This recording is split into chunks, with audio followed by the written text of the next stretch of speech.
9 सितंबर 2025 को इजराइल ने कतर पर हमला किया था। इस हमले में 5 लोग मारे गए थे। इस हमले को लेकर इजराइल का साफ साफ कहना था कि हमास को निशाना बनाकर उसने ये हमला किया था। हैरानी की बात तो यह है कि इजराइल ने कतर को दोबारा इस तरह का हमला करने की धमकी भी दी थी। और तो और नेतन्याहू ने कई और मुस्लिम देशों को भी धमकी दी थी कि इस तरह के हमले कतर पर हुए हैं, उस तरह के हमले उन मुस्लिम देशों पर भी हो सकते हैं। कतर पर हुए हमले के बाद तमाम मुस्लिम देश एकजुट हो गए थे और उन्होंने इजराइल से इस हमले का बदला लेने की बात भी कही थी। लेकिन कहते हैं कि हर दिन एक जैसा नहीं होता। ऐसा हम इस वजह से बोल रहे हैं क्योंकि दुनिया भर के मुस्लिम देशों को धमकाने वाले नेतन्याहू को अब झुकना पड़ गया है। खबर है कि ट्रंप ने इस मामले में दखल देते हुए कतर और इजराइल के बीच वार्ता करवाई है और इस दौरान नेतन्याहू ने कतर से माफी भी मांगी है। खबर यह है कि सोमवार को इजरायली प्रधानमंत्री बेंजामिन नेतन्याहू ने कतर के प्रधानमंत्री शेख मोहम्मद बिन अब्दुल रहमान अल थानी से औपचारिक माफी मांगी। नेतन्याहू ने माफी दोहा में हाल ही में हुए एयर स्ट्राइक के लिए मांगी है, जिसमें कतर के नागरिकों को निशाना बनाया गया था। इस कदम को इजराइल और हमास के बीच वार्ता फिर से शुरू करने की दिशा में अहम कदम माना जा रहा है। तीनों नेताओं इजरायली प्रधानमंत्री नेतन्याहू, कतरी प्रधानमंत्री शेख मोहम्मद और अमेरिकी राष्ट्रपति डोनाल्ड ट्रंप के बीच हुई। इस दौरान 3 तरफा कॉल में नेतन्याहू ने हमले को गलती मानते हुए आश्वासन दिया कि भविष्य में इजराइल फोर्स कतरी क्षेत्र पर हमला नहीं करेगी। कतर के अधिकारियों ने बताया कि शेख मोहम्मद ने कहा कि कतर की संप्रभुता और नागरिक जीवन की सुरक्षा सुनिश्चित की जानी चाहिए। हमले के समय दोहा के कतर इलाके में हमास के वार्ता प्रतिनिधिमंडल के सदस्य मौजूद थे। व्हाइट हाउस में भी इस घटना पर प्रतिक्रिया देते हुए बताया था कि नेतन्याहू ने हमले में एक कतर के सुरक्षा अधिकारी की मौत पर खेद व्यक्त किया और इसे अनजाने में हुआ हादसा बताया था। तीनों नेताओं ने अमेरिका के प्रस्तावों पर भी चर्चा की, जिसमें गाजा में युद्ध को समाप्त करने और पूरे क्षेत्र में सुरक्षा बढ़ाने के उपाय शामिल थे। 9 सितंबर को हुए एयर स्ट्राइक ने अंतर्राष्ट्रीय स्तर पर और अरब दुनिया में गहरा विरोध पैदा किया था। इस माफी को मिडिल ईस्ट में उपजे तनाव को कम करने और वार्ता की संभावना बढ़ाने की कोशिश के तौर पर भी देखा जा रहा है। आपको बता दें, इजराइल ने कतर की राजधानी दोहा में 9 सितंबर 2025 को हवाई हमला किया था। हमले का लक्ष्य हमास के राजनीतिक नेतृत्व का मुख्यालय था। घटना के समय हमास के शीर्ष नेता गाजा में सीजफायर के प्रस्ताव पर चर्चा कर रहे थे। इजरायली प्रधानमंत्री बेंजामिन नेतन्याहू ने हमले की जिम्मेदारी ली थी और कहा था कि यह हमला यरूशलेम में हुए हमले का जवाब था। इजरायली हमले में कतर के एक आंतरिक सुरक्षा अधिकारी की मौत हो गई थी, जबकि हमास का नेता सुरक्षित बच निकले थे। कतर ने इस हमले को राज्य प्रायोजित आतंकवाद करार दिया था। अमेरिकी राष्ट्रपति डोनाल्ड ट्रंप ने भी इस घटना पर नाराजगी जताई थी।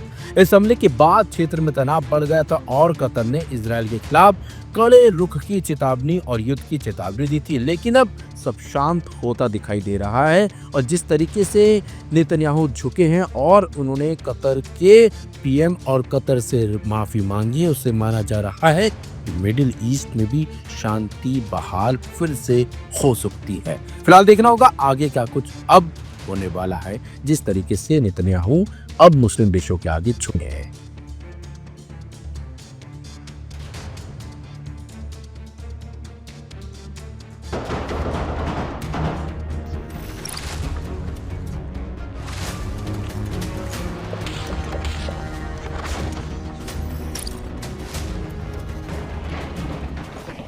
मिडिल ईस्ट में एक बार फिर तनाव बढ़ गया है।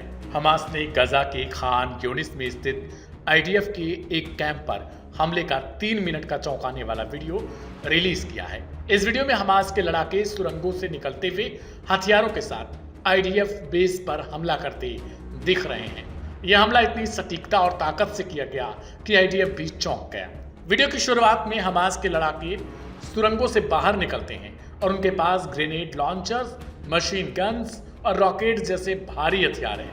20 सेकंड पर इन्हें हथियारों के साथ दिखाया गया। 1 मिनट 15 सेकंड की वीडियो के बाद ये फाइटर्स सीधे कैंप के अंदर घुसते हैं और आईडीएफ सैनिकों के साथ जोरदार गोलीबारी होती है।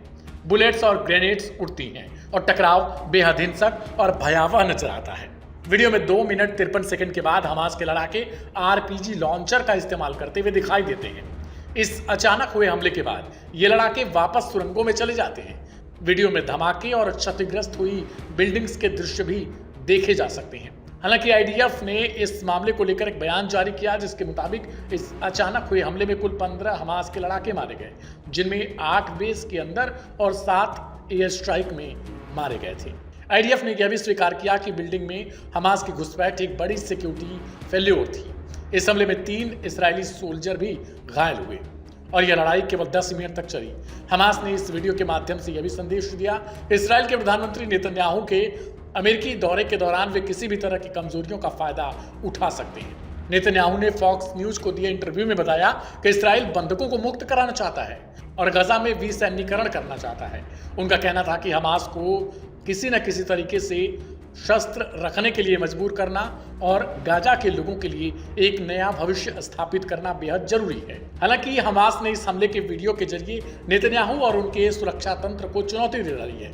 वीडियो में दिखाया गया कि हमास के लड़ाकों ने आईडीएफ कैंप में घुसपैठ की योजना पहले से तैयार की थी।